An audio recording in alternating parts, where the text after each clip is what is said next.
Hello and greetings, fellow StarCrafters, and welcome back to game number 3 between the blue Terran player down here in the bottom corner. It is none other than Empire.Kas and his opponent, the red Zerg player, up here in the top right corner, who is none other than Acer.Nerchio under AA.Nerchio. I believe, yeah, I did say earlier, I believe that he is actually on Acer. Now, it's important to note that this map is Antiga Shipyards. And this is not the modified version. He says, I see you type it only after win game. Oh, he's talking about Imba, maybe? After every lose, you just silence. So I guess he's saying maybe GG's, or maybe he's complaining about the balance or something like that. I'm not sure if they're actually fighting or if they're just playing for bantering exactly right now. Oh, he's saying I guess it's fake. So it looks like maybe it's a little bit more than playful bantering. But I do want to say that it is not the modified version of Antiga Shipyard. It is in fact the gold minerals right here. Some of the versions, they took those away a lot, especially the GSL versions, and they made those blue minerals in order to... They added those blue minerals in order to kind of make it a little bit more balanced. There are two issues with that. The first is that a Protoss player, which Forge fast expands on this map, the Zerg player will almost always just expand right here to the gold, or I mean obviously opposite whichever side your opponent is. Alright, so I guess he's just saying don't take it too seriously, and maybe Empire.Kas was getting a little offended there. So they can fast expand to the gold. The other issue is that Terran players who take the gold can drop a ton of mules on the gold right away after taking it, and their income just boosts like so dramatically because mules get the same bonus, but because mules get so many resources in the first place, they can be quite effective as well. Now it appears that looks like Empire.Kas is in fact going for a 1-Rax fast expand, and likewise Acer.Nerchio is in fact going for his hatchery first, and well, I'm sure we'll be seeing a spawning pool coming up pretty quickly as well. It's worth noting that he got a number of additional drones, so it looks like he is in fact going for a 16 pool after hatchery, which is ever so slightly more economical, I think. No, maybe it's right about what he did in previous games. But again, this is a relatively macro-oriented map. This is one actually designed by Blizzard.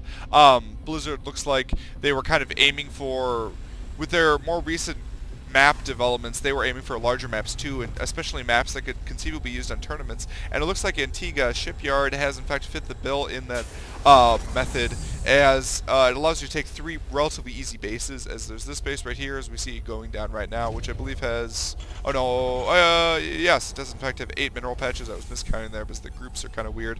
And then there's this one as well with a full 8 mineral patches, which I think most maps now do have 8 mineral patches in all the expansions, so they are the same as the original. Which there are destructible debris here that you can destroy to attack from here. I think it's 3 armor destructible debris that you can go through this direction. But other than that, destructible debris, it's basically if you defend this little choke point right here, you can defend all 3 bases, which makes it much easier to take 3 bases, which for like a Terran player, for example, allow you to mech much easier. And as a Zerg player, it just allows you to take 3 bases pretty easy as well. Looks like he is in fact going for only 100 gas to get that Zergling speed, and then is going to go ahead and pull his Zergling drones off of the gas. That's pretty common, and also I would say that most likely that means he's probably not going to be going for roaches, at least not super early this game, and I would guess he's actually just going to aim for a relatively early 3rd hatchery, as there's a pretty easy response to a Terran players doing a Forge fast expand, or not a Forge fast expand, obviously a 1-Rax fast expand, which I believe that Nerchio is aware of. Go ahead and check. Alright, so he saw, well, he can guess. I think he's just guessing right there. And the Marines being out that far tends to be a giveaway that that's what your opponent is doing, unless they're deliberately trying to fool you. Now, this little push out of his first 5 Marines could conceivably do a decent amount of damage. Actually, no, never mind, that's not true, because there's a spine crawler here. As long as Nerchio doesn't have any sort of false, I suppose false or poor queen control as he did in that other game, he should not be losing anything to this game, or to this little push. Zergling was trying to move up to see if he could spot the orbital command going down, not going to be the case for him. And stim pack started relatively early here. It's very nice to see Empire.Kas going for stim that early, as it's extremely helpful for these kinds of attacks. You can see actually he went for double gas. I believe he got a barracks, and then he got double gas right after his expansion. So he wanted to get his gas up earlier so that to make sure that he had all the gas that he needed for stim pack and for the factory that is now coming down. And as we've seen from previous games, he does in fact like to go for a good amount of factories in these sorts of games, just to make sure he keeps the siege tank count up high so that he can deal with any sort of banelings or anything like that from his opponent, Nerchio.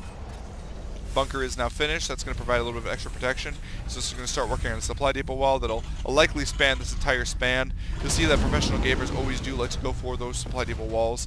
And it's important to note actually right now that Nerchio is now put his drones back on gas. He's also going to Roachborn, so it looks like he's going to be going for the same tech as he has in the previous games. It looks like actually Banshee tech on the way for Empire.Kas as well. Oh, I guess he's going to medevac first, but possibly Banshees later. And I was about to say that it was important to note that he did not in fact get a third hatchery, but there it goes. Third hatchery is on the way for Nerchio right now. These little Zerglings is hanging out having a Zergling party at the Zelnaga Watchtower, which those of you who have seen Tron Legacy, this tower is similar to that one where Zeus hangs out. So, you know, they're drinking like green, weird colored drinks right there, enjoying having a good time, just as long as the red guys don't storm on in and drop in from the little spaceship there and destroy everything. I guess not a spaceship, their computer ship thing.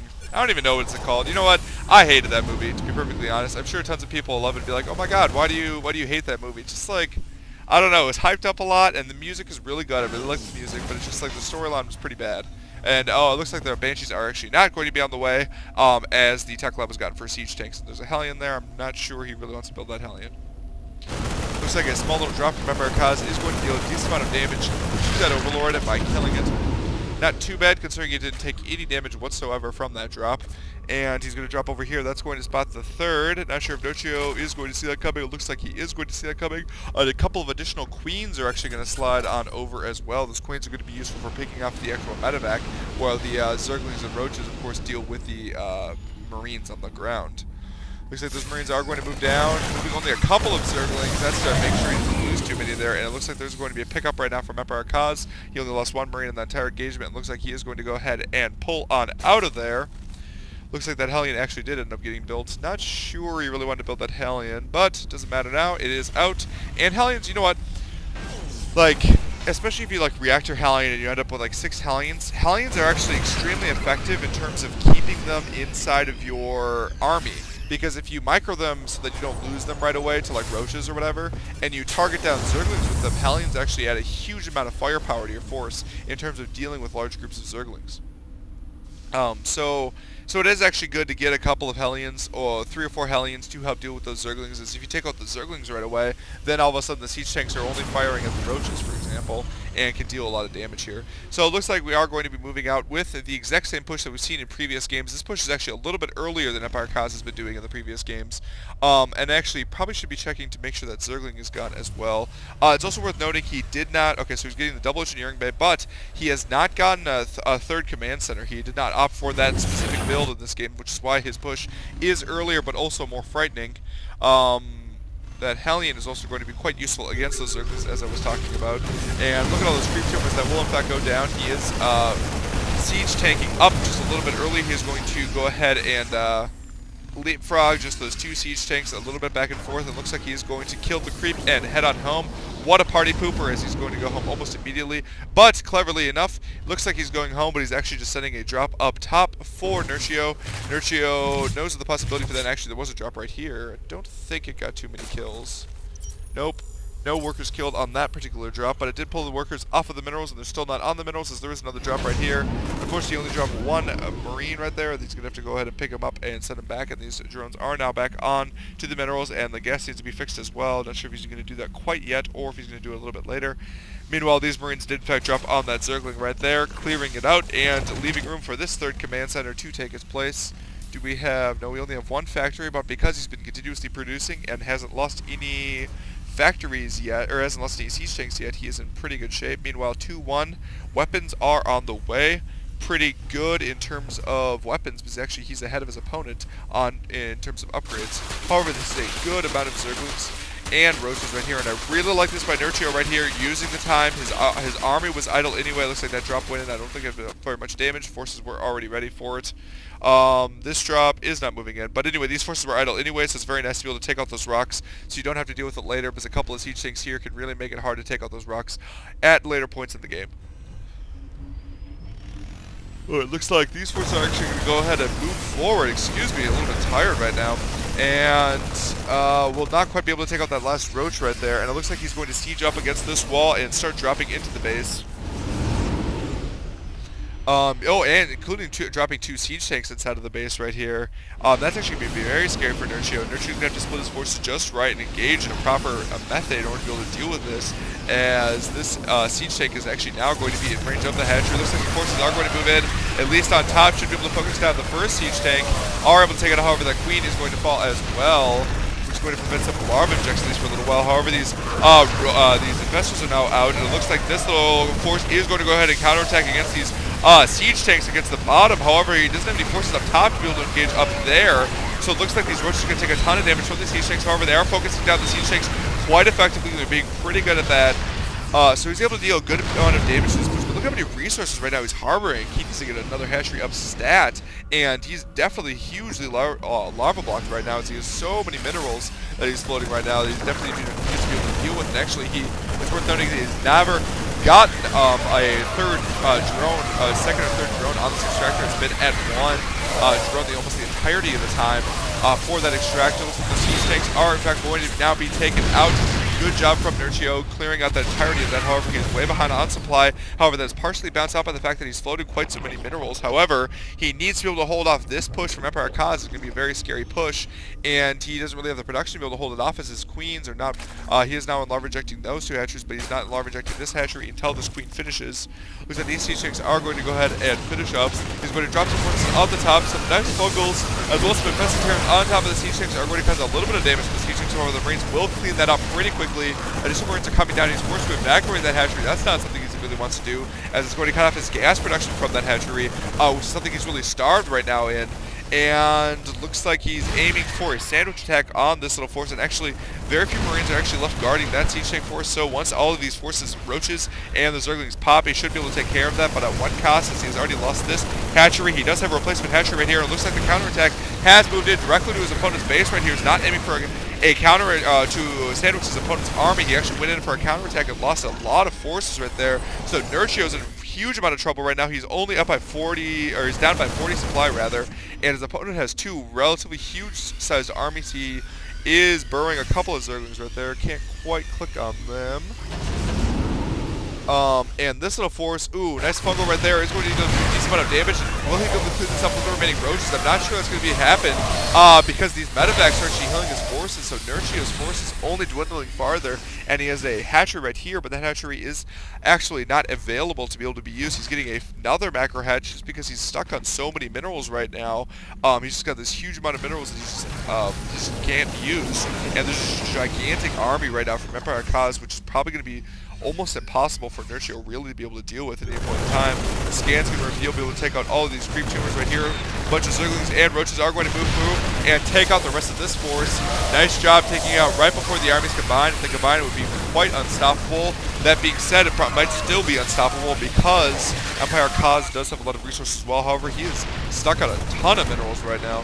He does have a nice group of Marines up there, which will be able to prevent it, as well as a nice siege tank base down here. Looks like he will actually focus on the queen right away. Then he's going to go ahead and take out the spine crawler and possibly be able to take out the hatchery. I kind of doubt it though. And actually the fungal growth is going to go down. There you go. And those zerglings should be able to clean up the rest of those Marines. Yes, indeed. Take them all out. Take them out. All of them. Emperor Palpatine style. Meanwhile, these zerglings are going to go ahead and save this hatchery. Unfortunately for him, it has been spotted. He's going to want to lay another hatchery pretty quickly right here, and he has now actually used up the extra huge excess of minerals that he's been using. And so actually, this hatchery is going to go a little bit unused. He definitely needs to redistribute these drones back over here to make sure that he gets the mineral saturation required. They don't have that many minerals left on these patches, but they definitely do have some, and he's really going to want to get those out, as he is entirely devoid of resources right now. Looks like a nice zergling run by right here. He also has some burrowed zerglings that he kind of forgot about.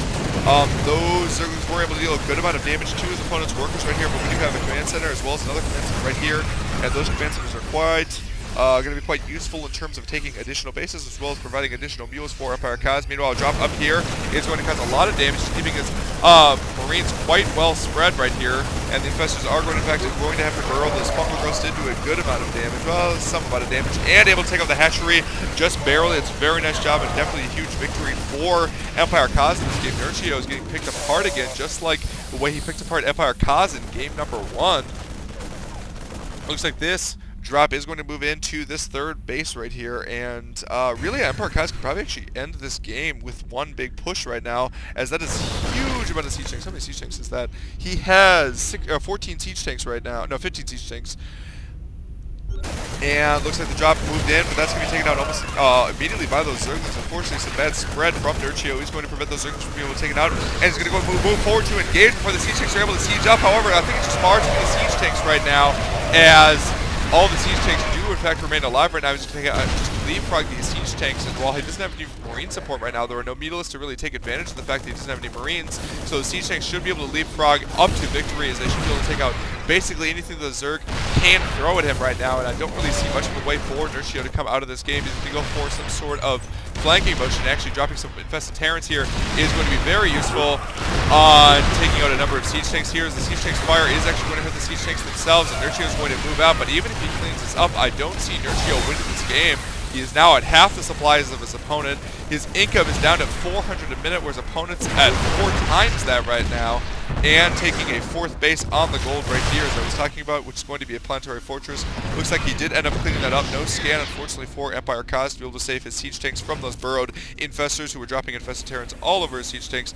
Look at how many drones he's transferring right now. He's going to transfer about half of those over to this base. It looks like he's not going to do that, as this force is still up in his face, and Nerchio is going to go ahead and laugh about it and possibly complain about Imba. Yep, there you go. Complaining about Imba, and he's just going to have to GG out of this game. So apparently he doesn't like the fact that Terran players have mules, as we've seen. And, I mean, Empire.Kas possibly was talking about, I think he was talking about something that Nerchio does at the end of the game, not quite about the Imba complaining. But as I said, Nerchio is quite known for making his views quite public, as he is right here.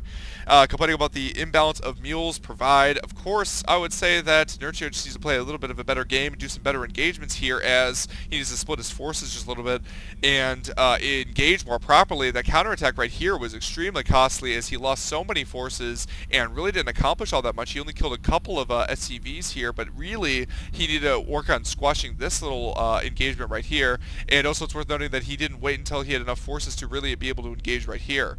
And just kind of to comment on Nerchio's play, just a little bit, I mean, when I compare him to a player such as, you know, like Nest-T, let's compare him to Nest-T just for, you know, argument's sake. Now, it's true he does a different style. Nest-T might go for mutas or something like that. But what the big difference between those really good Zerg players is they wait till they have overwhelming force to engage these pushes. And the other thing that they do, of course, is they make sure that they have enough military forces when these Terran pushes come, so that they can actually defeat them adequately. And so you can't engage, as a Zerg player, you really can't engage these Terran pushes piecemeal, because then you just get picked apart and the Terran force stays largely intact. This little force right here, which really wasn't that big, ended up staying there for a very large portion of the game and just drained tons and tons of Nerchio supply, and was able to pick off this hatchery with it, right? But if he waited until he had huge amounts of Zerglings and drones, or Zerglings, roaches, and then infestors, and engaged it all at once, then you'd be able to squash it, and cause the supply would drop dramatically compared to Nerchio, so Nerchio would be in very great shape. So that's just one comment on his play. Obviously, every game is different, and so there's a lot of different things that could have happened and stuff like that. But just one general comment in terms of Zerg play: you definitely want to avoid the combats as long as possible and engage when you have the overwhelming force, because of course Zerg players can build up their military forces very quickly, because they get all of their production off of a single building, and Larva and Jexel land, and so on and so forth. So, very nice game from these two players. He did come into Game 5 of this best of 5. Empire.Kas did pull ahead with a 3-2 advantage. Very nice games. Definitely enjoyed casting them. Hope you enjoyed watching them, and this is PGL Milncraft signing out.